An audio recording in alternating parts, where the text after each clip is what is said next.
మేము ఆ రోజు రాజశేఖర్ మాస్టారు మా కోసం టౌన్ అనేదాన్ని వదులుకొని ఒక గ్రామంకి వచ్చి విద్యార్థుల యొక్క భవిష్యత్తుకి బాటలు వేశారు. కాబట్టే ఈరోజు మేము ఎక్కడికి వెళ్ళినా కూడా మీ ఫేవరెట్ టీచర్ ఎవరంటే ఫస్ట్ సార్ పేరే చెప్తాం.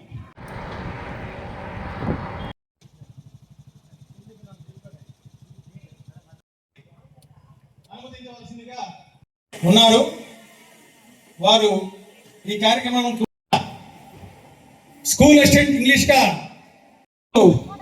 శ్రీ రాజశేఖర్ గారిని వేదిక మీదకు వారి బిడ్డలు సాహిత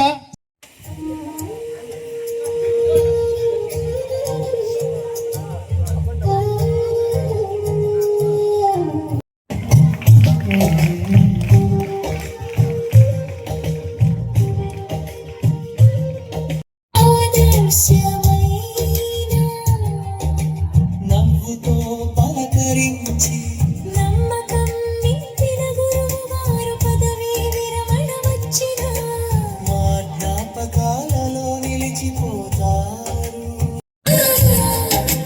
నీ సేవలు చిరస్మరణీయమే.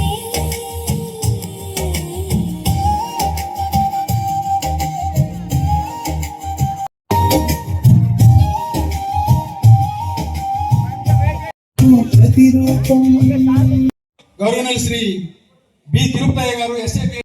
ఇప్పుడు వాళ్ళు ఏమి చెప్తారంటే సార్ వాళ్ళు నాన్నంట వెండు సార్ అర్థం బాగా గ్రహించాలి. ప్రేమ వేరే, అభిమానం వేరే.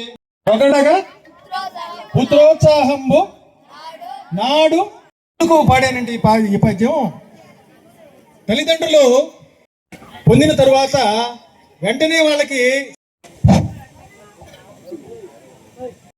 విరమణ పొందుతున్న రాజశేఖర్ గారి తోడలుండి అంటే బ్రదర్ని ఇచ్చిన పాఠశాల ప్రధానోపాధ్యాయులు గారికి, ఈ కార్యక్రమానికి ముఖ్య కారకులైన విద్యార్థులని మా అన్న అప్పుడప్పుడు చెప్తూ ఉంటారు.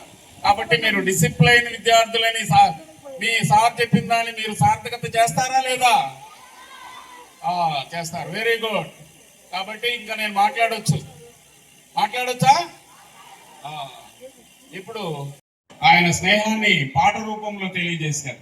అదేవిధంగా వేణు సార్ మాట్లాడుతూ భావోద్వేగానికి లోనయ్యారు.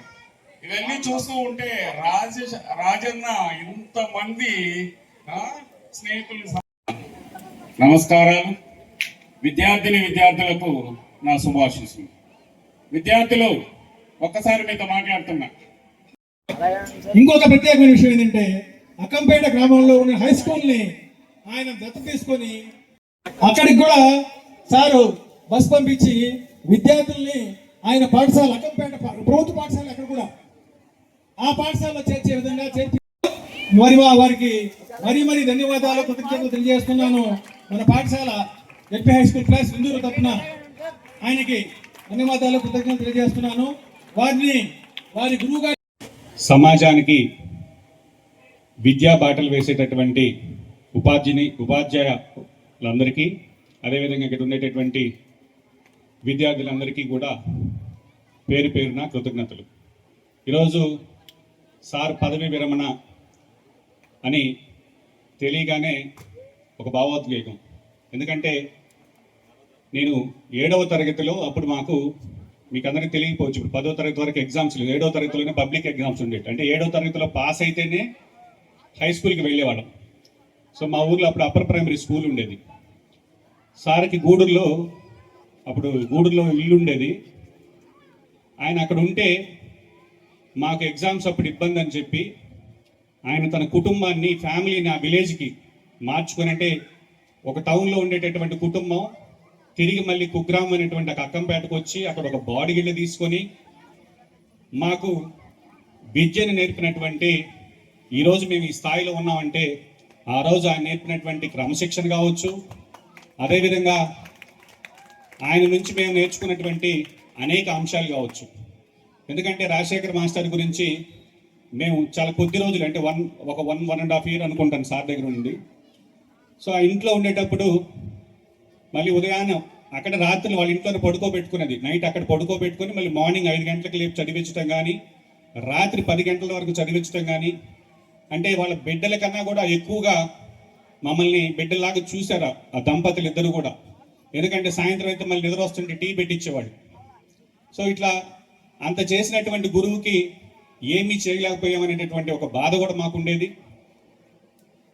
అయితే ఈ రోజుల్లో విద్యా విధానం చూస్తున్నాం. ఎందుకంటే ఒక ప్రభుత్వ పాఠశాలలు ఏ విధంగా ఉండేవి, ఆ రోజుల్లో మేము చదువుకునేటప్పుడు తాటాకులతో ఒక 2-3 అదేమంటారు మన కొట్టాల్లాగా ఉండేటివి. ఈ విధంగా తరగతి గదులు కూడా ఉండేటివి కాదు. చెట్టు కింద కూర్చోబెట్టి పాఠాలు చెప్పేటటువంటి రోజులు. ఆ స్థాయి నుంచి ఈరోజు పాఠశాలలన్నీ కూడా రూపురేఖలన్నీ మారాయి. అదేవిధంగా మన యొక్క బాల్యం అనేది ఎప్పుడు కూడా చాలా, మనం బాల్యంలో ఏ కష్టాలు అనుభవిస్తాము, ఎవరిని ఆదర్శంగా తీసుకుంటాము, ఆ టీచర్ యొక్క ఇన్ఫ్లుయెన్స్, అంటే ఒక్కొక్క తరగతి, ఇప్పుడు మేము అక్కడ నుంచి మళ్ళీ 8వ తరగతికి వచ్చి చెన్నూరు దగ్గర హాస్టల్లో జాయిన్ అయ్యాం, బీసీ హాస్టల్లో. అక్కడ ఒక వార్డెన్ గారు ఉంది, కృష్ణారెడ్డి గారు, ఆయన కూడా ఈ మధ్యనే రిటైర్ అయ్యారు. సో అక్కడ చూసిన తర్వాత మళ్ళీ 9th 10th మా ఊరు నుంచి మడవనూరుకి 5 కిలోమీటర్లు సైకిల్ వేసుకొని వెళ్ళేవాళ్ళం. అప్పుడు అనిపించింది మన ఊర్లోనే హై స్కూల్ ఉంటే మనకి కష్టాలు ఉండవు కదా అని. సో ఆ రోజు వచ్చినటువంటి ఆలోచన, నేను మళ్ళీ సర్పంచ్ ఆ ఊరికి, ఆ పాఠశాలని, ఆ 7వ తరగతి వరకు ఉండే పాఠశాల రేషనలైజేషన్ కాస్త 5వ తరగతికి వస్తే దాన్ని మళ్ళీ ఏదైతే ఇప్పుడు మనం ప్రభుత్వం నాడు నేడు అంటుందో, నేను అప్పట్లోనే ఇంగ్లీష్ మీడియం స్టార్ట్ చేసి అక్కడ విద్యా వాలంటీర్లు నియమించి ఈరోజు ఆ స్కూలు 290 మంది విద్యార్థులతో ఒక జిల్లా పరిషత్ ఉన్నత పాఠశాలగా 14 మంది టీచర్లు, అంటే 2 ఉండేటటువంటి టీచర్ పోస్టులు కాస్త 14 శాంక్షన్ అయ్యి ఈరోజు ఆ స్కూల్ చూస్తే మేము బాల్యంలో మేమేమైతే ఇన్స్పైర్ అయ్యామో వాటన్నిటి యొక్క రిఫ్లెక్షనే ఈరోజు ఆ పాఠశాల. మళ్ళీ ఆ పాఠశాలకి మా తండ్రి గారి పేరు పెట్టి ఎన్ఎస్ఆర్ జెడ్పీ హై స్కూల్ అని పెట్టడమే కాకుండా ఇటీవల 3వ తరగతి నుంచి 10వ తరగతి వరకు హై స్కూల్ విధానం వచ్చింది. ఆ 3వ తరగతి గతంలో ఏంటంటే ప్రైమరీ ఎడ్యుకేషను వాకబుల్ డిస్టెన్స్లో ఉండాలని ఎస్సీ ఎస్టీ తండాల్లో ఎక్కడ కూడా పిల్లలు పలకబలపం పట్టుకుని నడిచి స్కూల్కి వెళ్ళే విధంగా ఉండేది. అందులోంచి 3వ తరగతి నుంచి హై స్కూల్ సిస్టమ్ వచ్చింది. సబ్జెక్ట్ టీచర్ విధానం అని మార్పులు తీసుకొచ్చిన తర్వాత ఆ విద్యార్థులకు సంబంధించి మనం ట్రాన్స్పోర్టేషన్కి ఆటోలు పెడితే మళ్ళీ పిల్లలకి ఎక్కడ ఇబ్బంది అని దానికి ఒక స్కూల్ బస్సు పెట్టి గవర్నమెంట్ స్కూల్కి ట్రాన్స్పోర్టేషన్ కోసంగా ఉచితంగా ఒక బస్సు పెట్టి ఈరోజు అది సేవలు అందిస్తుంది. కాబట్టి ఇవన్నీ కూడా అంటే ఏదో గొప్పలు చెప్పుకునే దానికన్నా కూడా మేము ఆ రోజు రాజశేఖర్ మాస్టారు మా కోసం టౌన్ అనేదాన్ని వదులుకొని ఒక గ్రామంకి వచ్చి విద్యార్థుల యొక్క భవిష్యత్తుకి బాటలు వేశారు. కాబట్టే ఈరోజు మేము ఎక్కడికి వెళ్ళినా కూడా మీ ఫేవరెట్ టీచర్ ఎవరంటే ఫస్ట్ సార్ పేరే చెప్తాం. ఎందుకంటే సార్ బోర్డు మీద రాసేటప్పుడు కూడా అందరు మామూలుగా ఏదో రాసేస్తారు, ఆయన చాలా నీట్గా ఉంటుంది. ఆయన రాసే అక్షరాలు కూడా ఇప్పటికి కూడా మాకు గుర్తు, ఆ బోర్డు మీద స్పష్టంగా రాస్తాడు. హ్యాండ్ రైటింగ్ చాలా నీట్గా ఉంటుంది. ఆయన చూసి మేము హ్యాండ్ రైటింగ్ ఇప్పటికి కూడా మేము ఏదైనా స్టార్ట్ చేస్తే సార్ బోర్డు మీద ఏదైతే స్టార్ట్ చేశాడో ఆ లెటర్ మేము ఇప్పటికి కూడా స్టార్ట్ చేస్తాం. అంటే ఒక టీచర్ యొక్క ఇన్ఫ్లుయెన్స్ పిల్లల మీద ఏ విధంగా ఉంటుంది. కాబట్టి టీచర్ అనేవాళ్ళు ఒక రోల్ మోడల్గా ఉండాలి అనేదానికి ఆయన ఒక ఆదర్శం.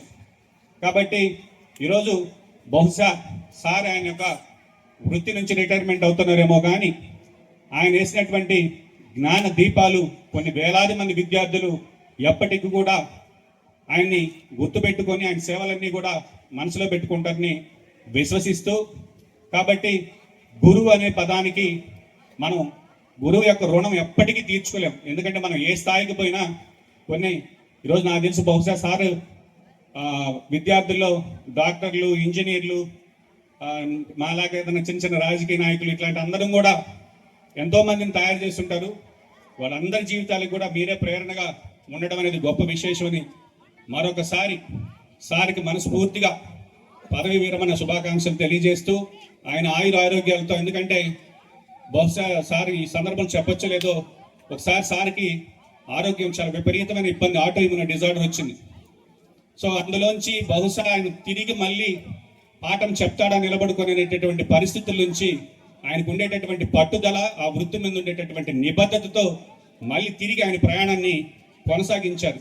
ఎందుకంటే ఈ రోజుల్లో అయితే విఆర్ఎస్ తీసుకొని రెస్ట్ తీసుకుంటే పోతులే, మనకు ఆరోగ్యం సహకరించట్లేదని కూడా ఆలోచన చేయకుండా నా వృత్తి ధర్మాన్ని నేను కొనసాగించాలని పట్టుదలతో తిరిగి మళ్ళీ ఆయన ప్రయాణాన్ని కూడా, అది కూడా అందరికీ ఒక ఆదర్శం.